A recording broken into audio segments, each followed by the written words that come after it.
throughout my 50 years of making art, I've been all over the place and done every imaginable thing possible, almost. But this brings me back to my roots.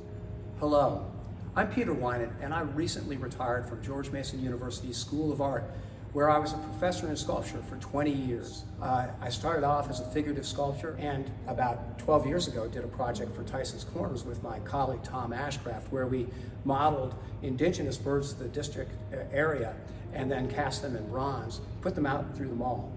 But this, in this project, with the clay that I harvested from the Green River, I've made really small models of the indigenous and domestic animals that are part of the history of the Berkshires. I also spent a lot of time going, picking through the woods and finding things, including old farmers' dumps, from which I collected bottles. Those animals are joined with the bottles, and I have taken water from the Hudson River, the mouth of the Hudson River, put it in those bottles, and then returned, with the animals as shepherds, returned the water to the sources.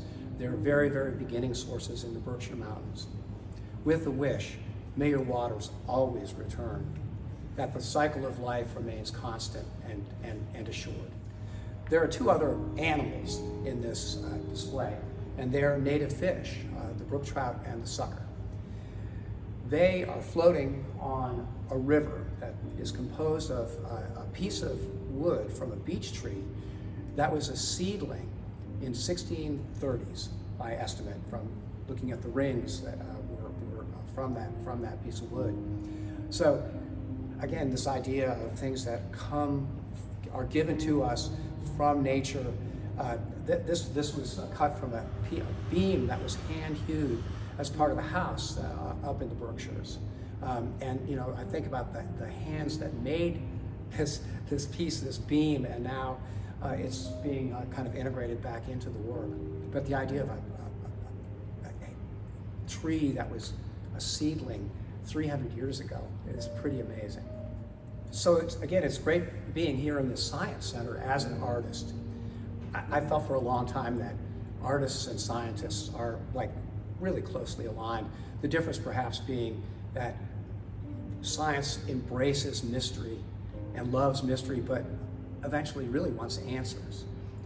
Artists embrace the mystery and they want more mystery.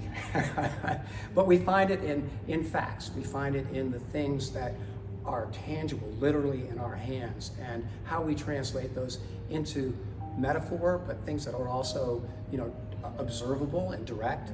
And so I think, again, that there's this wonderful kind of dialogue that happens between the arts and the sciences, and it's great to see it happening here.